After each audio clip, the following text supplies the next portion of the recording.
മാഷോട് എന്താ കാണിച്ചത്? ഞാൻ ഇവിടെ നല്ലപോലെ രീതിക്ക് സ്കൂളിൽ നീ പുറത്തേക്ക് ഇറങ്ങി നീ എന്താ ചെയ്യാം? സത്യമായിട്ട് ഞാൻ പോവുള്ളൂ. ഞാൻ അങ്ങനെ സ്വഭാവം ഉണ്ട് വെച്ചാൽ മതി കുറെ വീഡിയോ കടത്തി തേങ്ങ മാങ്ങച്ച കാട്ടി ഞാൻ പറയും ഇന്നതിന്റെ ഉള്ളിലിട്ട് മെന്റലായിട്ട് ഹരാസ്മെന്റ് വീഡിയോ എടുത്തിക്കണേ സാറിന് പിന്നെ എവിടെങ്കിലും പുറത്ത് കിട്ടിയ തീർക്കും ഞാന് കൊന്നിട്ട് പറഞ്ഞ കൊന്നിടും. നിന്റെ ഫോൺ ഉണ്ടോ? നിന്റെ ഫോൺ ഉണ്ടോ? നമസ്കാരം, മലയാളി വാർത്ത ഇൻസൈഡിലേക്ക് സ്വാഗതം.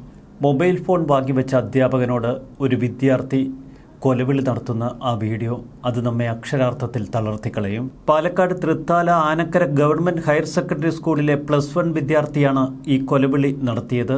ഇവിടെ ഞാൻ നല്ലതുപോലിരിക്കും, സ്കൂളിന് പുറത്തിറങ്ങിയാൽ പള്ളയ്ക്ക് കത്തി കയറ്റും, പള്ളയ്ക്ക് കത്തി കയറ്റിയിട്ടേ ഞാൻ പോകൂ, എനിക്ക് അങ്ങനെ ഒരു സ്വഭാവമുണ്ട് സാറേ, നിങ്ങൾ കുറെ വീഡിയോ എടുക്കുകയോ എന്ത് തേങ്ങയെങ്കിലും കാണിക്ക്, എന്നെ ഇതിന്റെ ഉള്ളിലിട്ട് മെന്റലി ഹറാസ് ചെയ്തു, വീഡിയോ വരെ എടുത്തു, സാറിനെയൊക്കെ പുറത്ത് കിട്ടിയാൽ തീർക്കും, ഞാൻ കൊന്നിടും എന്ന് പറഞ്ഞാൽ കൊന്നിടും, എൻ്റെ ഫോൺ കൊണ്ട. ഒരു +1 വിദ്യാർത്ഥി അവൻ്റെ പ്രധാന അധ്യാപകനെ നോക്കി കൊലവിളി നടത്തുന്നു. ചുറ്റും മറ്റ് അധ്യാപകരൊക്കെ നിൽപ്പുണ്ട്. ഒരു അധ്യാപകൻ ഇത് മൊബൈൽ ഫോണിൽ പകർത്തുന്നു. സ്കൂളിന് പുറത്തിറങ്ങിയാൽ പച്ചയ്ക്ക് കൊന്നിടുമെന്ന് പറയുന്ന ഒരു +1 വിദ്യാർത്ഥി. ഈ വീഡിയോ സമൂഹ മാധ്യമങ്ങളിൽ പ്രചരിച്ചതിന് പിന്നാലെ വലിയ ആശങ്കകൾ കേരളത്തിൽ ഉയർന്നു. സമയം വൈകി സ്കൂളിലെത്തിയ വിദ്യാർത്ഥി അതിന് പിന്നാലെ മൊബൈൽ ഫോൺ വാങ്ങിച്ചു വെച്ച അധ്യാപകന് നേർക്കാണ് ഈ കൊലവിളി നടത്തിയത്. പിന്നീട് +1 വിദ്യാർത്ഥിയെ സസ്പെൻഡ് ചെയ്തു. Palakkad Anakkara government higher secondary സ്കൂളിലെ +1 വിദ്യാർത്ഥിയുടെ പേരിൽ അധ്യാപകർ പോലീസിൽ പരാതിയും നൽകി. അധ്യാപകരെ ഭീഷണിപ്പെടുത്തുന്ന ദൃശ്യങ്ങളാണ് പുറത്തു വന്നത്. തുടർന്ന് സ്കൂൾ അധികൃതർ വിദ്യാർത്ഥിയെ സസ്പെൻഡ് ചെയ്തു. തുടർ നടപടികൾ അടുത്ത ദിവസം ചേരുന്ന PTA യോഗത്തിൽ കൈക്കൊള്ളുമെന്ന് അധ്യാപകർ പറയുന്നു. എന്നാൽ സ്കൂളിൽ നടന്ന ഈ സംഭവത്തിന്റെ ദൃശ്യങ്ങൾ പുറത്തുവിട്ട അധ്യാപകരും കുറ്റക്കാരാണ് എന്നതാണ് പോലീസിന്റെ കണ്ടെത്തൽ. ഇപ്പോൾ വിദ്യാർത്ഥിക്കെതിരെ കേസെടുക്കാൻ കഴിയില്ല എന്ന് പോലീസ് അറിയിച്ചു. വിദ്യാർത്ഥിയുടെ ഈ ദൃശ്യങ്ങൾ പുറത്തുവിട്ട അധ്യാപകർക്കെതിരെ കൂടി കേസെടുക്കേണ്ടി വരും എന്ന ഭീഷണിയാണ് പോലീസ് ഉയർത്തുന്നത്. ദൃശ്യങ്ങൾ പുറത്തായതിൽ അധ്യാപകർക്ക് വലിയ വീഴ്ച സംഭവിച്ചിരിക്കുന്നു. പോലീസിൽ പരാതി എത്തിയതിന് തൊട്ടുപിന്നാലെ ഈ വിദ്യാർത്ഥിയെ പോലീസ് സ്റ്റേഷനിലേക്ക് വിളിപ്പിച്ചു വരുത്തി. പെട്ടെന്നുള്ള ദേഷ്യത്തിൽ സംഭവിച്ചു പോയതാണ് സാറേ, ക്ഷമിക്കണം, ഇതാണ് വിദ്യാർത്ഥി പോലീസിനോട് പറഞ്ഞത്. ഫോൺ വാങ്ങിവെച്ച് വഴക്കു പറഞ്ഞതിന്റെ ദേഷ്യത്തിൽ പറഞ്ഞു പോയതാണ്. പറഞ്ഞ കാര്യങ്ങളൊക്കെ പിൻവലിച്ച് മാപ്പ് പറയാൻ താൻ തയ്യാറാണ്. തനിക്ക് അതേ സ്കൂളിൽ തുടർന്ന് പഠിക്കാനുള്ള അവസരം നൽകണം. വിദ്യാർത്ഥിക്കെതിരായ അധ്യാപകരുടെ പരാതിയിൽ പ്രഥമ ദൃഷ്ട്യാ കേസെടുക്കാനില്ല എന്ന പോലീസ് നിലപാട്. എന്താണ് നമ്മുടെ സ്കൂളുകളിൽ സംഭവിക്കുന്നത്? പാലക്കാട് തൃത്താലയിലെ ഒരു സ്കൂളിലെ ഒറ്റപ്പെട്ട സംഭവം മാത്രമല്ലിത്. ഈ കഴിഞ്ഞ ദിവസങ്ങളിൽ പത്തനംതിട്ടയിൽ സമാനമായ നിരവധി സംഭവങ്ങൾക്ക് നമ്മൾ സാക്ഷികളായി. പത്തനംതിട്ടയിൽ ഒരു വിദ്യാർത്ഥിനി മരിച്ചതിനെ തുടർന്നുള്ള പരിശോധനയിൽ അവൾ ഗർഭിണിയാണെന്ന് തെളിഞ്ഞു. തുടർന്ന് അവളുടെ സഹപാഠി +1 വിദ്യാർത്ഥിയെ പോലീസ് അറസ്റ്റ് ചെയ്തു. പ്രായപൂർത്തിയായില്ല എന്ന കാരണം കൊണ്ട് ഇത്തരം കേസുകൾ ഗൗരവത്തോടെ കൈകാര്യം ചെയ്യാൻ പോലീസിനും കഴിയില്ല. പത്തനംതിട്ടയിൽ തന്നെ മറ്റൊരു സംഭവത്തിൽ ഒരു വിദ്യാർത്ഥിനിയെ പീഡിപ്പിച്ചത് 5ഓളം വിദ്യാർത്ഥികൾ ചേർന്ന്. പല സ്ഥലങ്ങളിലും ഇത്തരം പീഡനങ്ങൾ പെരുകുന്നു. സ്മാർട്ട് ഫോണുകൾ തന്നെയാണ് മുഖ്യ വില്ലൻ. കൗമാരക്കാർക്കിടയിലെ ചിന്താഗതികൾ ഏറെ മാറിപ്പോയിരിക്കുന്നു. വയലൻസും ക്രിമിനൽ സ്വഭാവവുമൊക്കെ അവർക്കേറെ ഹരമാണ്. പഴയകാല ഗുണ്ടകളുടെ ചെയ്തികൾ അവർക്ക് ഹരം പകരുന്നു. പലരും പകർത്താൻ ശ്രമിക്കുന്നത് ലോകത്തിലെ ഏറ്റവും ക്രിമിനൽ മനസ്സുകളെ. എത്രയെത്ര ക്രൂരതകൾ നമ്മുടെ കൺമുന്നിൽ കണ്ടാലും നമ്മൾ പഠിക്കില്ല. ചിലർ പറയും ഇവനൊക്കെ വളർന്നു വന്നാൽ. എന്നാൽ വളർത്തിക്കൊണ്ടുവരേണ്ട ഉത്തരവാദിത്വം ഭരണകൂടത്തിനും വിദ്യാഭ്യാസ വകുപ്പിനും ഓരോ മാതാപിതാക്കൾക്കുമുണ്ട്. അത് പലരും മറന്നുപോകുന്നു, അവഗണിക്കുന്നു. അവിടെയാണ് ഇത്തരം ക്രിമിനലുകൾ പിറക്കുന്നത്. കേരളത്തിലെ പക്കാ ഗുണ്ടകൾ പലരും ഇളം പ്രായത്തിലുള്ള കൗമാരക്കാരെ തേടിപ്പിടിക്കുന്നു. അവരെ ഗുണ്ടകളായി അവർ വാർത്തെടുക്കുന്നു. ചെറുപ്രായത്തിൽ കൗമാരപ്രായത്തിലുള്ളവരെയാണ് ഈ ഗുണ്ടകൾക്ക് തങ്ങളുടെ ശിഷ്യന്മാരായി ആവശ്യം. കൗമാരക്കാർക്കിടയിൽ വലിയ ആരാധനകൾ പൂവിടുന്നു. അത് പലപ്പോഴും ഗുണ്ടകളുടെ കാര്യത്തിലാണ് എന്ന് മാത്രം. മനുഷ്യനെ കൊല്ലാൻ ഒരു മടിയുമില്ലാത്ത വലിയ ക്രിമിനൽ മനസ്സുകൾ ഇവിടെ വളർന്നു വരുന്നു എന്നതിൻ്റെ നേർസാക്ഷ്യമാണ് ഈ വിദ്യാർത്ഥിയുടെ സ്വഭാവം. ഈ കഴിഞ്ഞ ദിവസം ഗ്രീഷ്മ എന്ന ഒരു 22-കാരി കൊലയാളിയെ നമ്മൾ കണ്ടു. ഇത്ര ചെറുപ്രായത്തിൽ താൻ സ്നേഹിച്ച പ്രണയിച്ച കാമുകനെ നിഷ്ഠൂരമായി കൊലപ്പെടുത്തിയ ഗ്രീഷ്മ, അവൾ കഷായത്തിൽ വിഷം ചേർത്താണ് അവനെ കൊന്നത്. നമ്മുടെ ക്യാമ്പസുകളിലെ നരഭോജികളെക്കുറിച്ചുള്ള എത്രയെത്ര വാർത്തകൾ നമുക്ക് മുന്നിലുണ്ട്. സിദ്ധാർത്ഥൻ എന്ന പൂക്കോട് വെറ്ററിനറി കോളേജിലെ വിദ്യാർത്ഥിയുടെ കഥ ഇപ്പോഴും നമ്മുടെ മനസ്സിൽ നൊമ്പരമായി നിൽക്കുന്നു.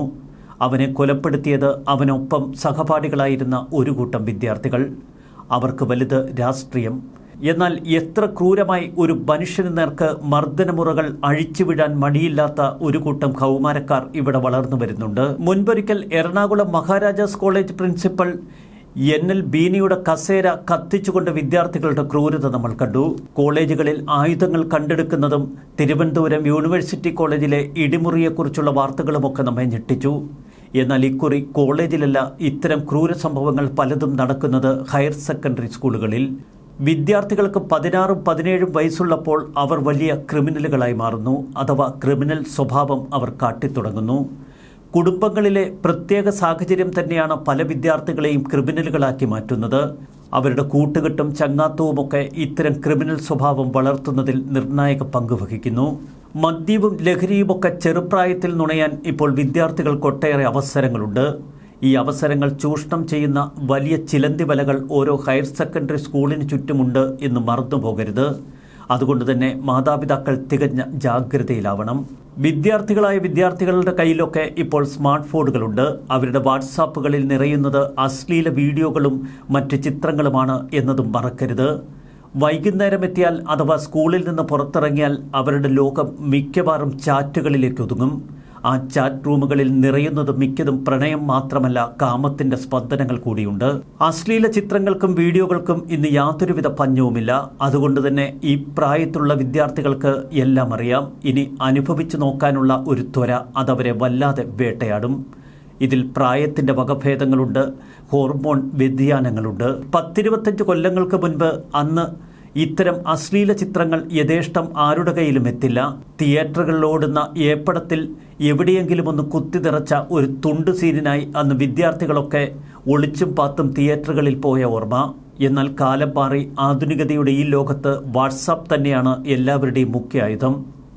കമ്പ്യൂട്ടറിലും വാട്സാപ്പിലുമൊക്കെ രതിചിത്രങ്ങളും അശ്ലീല ചിത്രങ്ങളും അവർ നിറച്ചു വയ്ക്കും.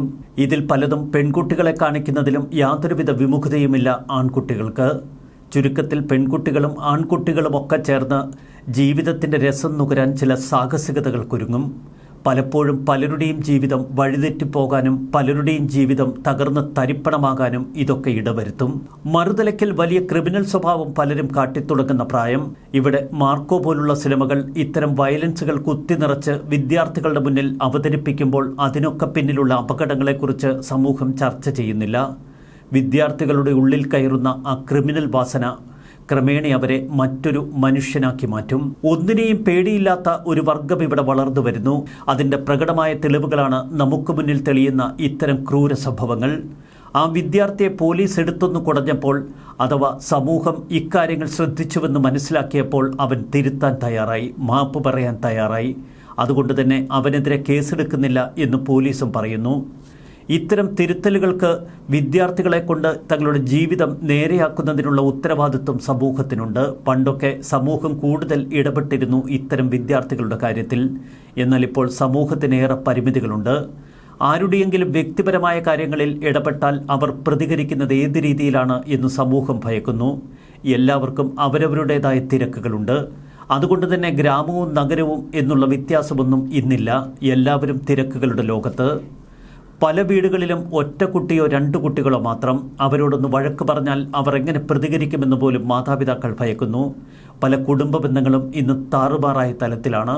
അതുകൊണ്ട് തന്നെ മാതാപിതാക്കൾക്ക് മക്കളോട് കൽപ്പിക്കാനാകുന്നില്ല. മക്കളെ നേർവഴിക്ക് നയിക്കാൻ സമൂഹമോ വലിയ കൂട്ടുകുടുംബമോ അവിടെയില്ല. മുമ്പൊരിക്കൽ ASF വനിതാ നേതാവിനോട് ചില കുട്ടി സഖാക്കൾ വിളിച്ചു പറയുന്നത് നമ്മൾ കേട്ടു. അധികം കളിച്ചാൽ നീ തന്തയില്ലാത്ത കുട്ടിയെ പ്രസവിക്കുമെന്ന്. വനിതാ നേതാവിനോട് ആക്രോശിച്ചുകൊണ്ടെന്ന് അടിവയറിന് ചവിട്ടാനോങ്ങിയത് വേറാരുമല്ല, അന്ന് SFIയുടെ സംസ്ഥാന സെക്രട്ടറി ആയിരുന്ന PM ആഷോയുടെ നേതൃത്വത്തിലുള്ള കുട്ടി സഖാക്കളുടെ സംഘം.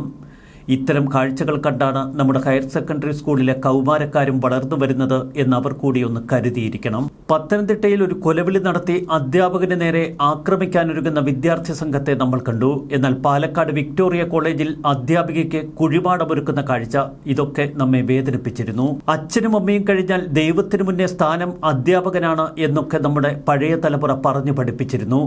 വിദ്യാർത്ഥികൾക്ക് നേർവഴി പറഞ്ഞു കൊടുക്കേണ്ടവർ. പക്ഷേ പല അധ്യാപകരും ഇന്ന് വിദ്യാർത്ഥികളെ ക്രിമിനൽ വൽക്കരണത്തിന് പ്രേരിപ്പിക്കുന്നവരാണ് എന്ന നഗ്ന സത്യം കൂടി നമ്മൾ മനസ്സിലാക്കണം. ഒരു കാലത്ത് ബീഹാറിലും ഉത്തർപ്രദേശിലുമൊക്കെ കൗമാരക്കാർക്കിടയിൽ വളർന്നു കയറിയ ക്രിമിനൽ വൽക്കരണം ഇന്ന് കേരളത്തിലെ കൗമാരക്കാർക്കിടയിൽ സർവ്വസാധാരണമായിരിക്കുന്നു. മറ്റൊരു വിദ്യാർത്ഥിയെ ക്രൂരമായി ഇടിച്ചു കൊല്ലാനും മർദ്ദിച്ച് ഇല്ലായ്മ ചെയ്യാനും ഒന്നും മടിയില്ലാത്ത വലിയൊരു വിഭാഗം ഇവിടെ വളർന്നു വരുന്നു. അവരെ തിരുത്തേണ്ട ഉത്തരവാദിത്വം സമൂഹം ഏറ്റെടുത്തില്ലെങ്കിൽ, ഓരോ കുടുംബങ്ങളും തങ്ങളുടെ കുട്ടികളെ നേർവഴിക്ക് നയിച്ചില്ലെങ്കിൽ വരും നാളുകൾ കൂടുതൽ ഭയാനകമായിരിക്കും. ഗുണ്ടാപ്പണിക്കിറക്കുന്ന കൗമാരക്കാരുടെ എണ്ണം ഇന്ന് കൂടി വരുന്നു. നിന്റെ നെഞ്ചിൽ ഞാൻ ഓട്ടയിടുമെന്ന് പച്ചയ്ക്ക് വിളിച്ചു പറയുന്ന ആ ശൈലി ഇന്ന് പലരും പകർത്തുന്നു. പണ്ടൊക്കെ കൊച്ചുപിച്ചാത്തിയെടുത്ത് കാട്ടി ഭയപ്പെടുത്തുമ്പോൾ ഇന്ന് കൊച്ചുപിച്ചാത്തി നേരെ നെഞ്ചത്തേക്ക് കുത്തിയിറക്കാൻ ഇവനൊന്നും മടിക്കില്ല. ഇത്തരം ഭയം തന്നെയാണ് പല തിരുത്തലുകളിൽ നിന്ന് സമൂഹത്തെ പിന്നോട്ട് വലിക്കുന്നത്. പല അധ്യാപകരും ഇത്തരം പുലിവാലുകളും തലവേദനകളുമൊക്കെ തങ്ങളുടെ ജീവിതത്തിൽ എന്തിനു വലിച്ചു കയറ്റുന്നു എന്ന് സ്വയം ഓർക്കും. അവിടെയാണ് ഇത്തരം ക്രിമിനലുകൾ വീണ്ടും വീണ്ടും വളർന്നു കത്തുന്നത് കേരളത്തിൻ്റെ സൂര്യ ജീവിതത്തിനുമേൽ. തിരുത്തലുകൾ അനിവാര്യമാണ്. അത് ഓർമ്മപ്പെടുത്തുന്ന ഈ സംഭവം ഒരു അധ്യാപകന് നേർക്ക് മാത്രമല്ല, ഒരു കൂട്ടം അധ്യാപകർക്ക് നേരെയാണ് ഒരു +1 വിദ്യാർത്ഥി ഇവിടെ വെല്ലുവിളിച്ചിരിക്കുന്നത്. അതും കൊന്നിടുമെന്ന് പറഞ്ഞാൽ താൻ കൊന്നിടുമെന്ന്. കാലം പോയ പോക്കെ. ന്യൂസ് ഡെസ്ക് മലയാളി വാർത്ത ഇൻസൈഡ്.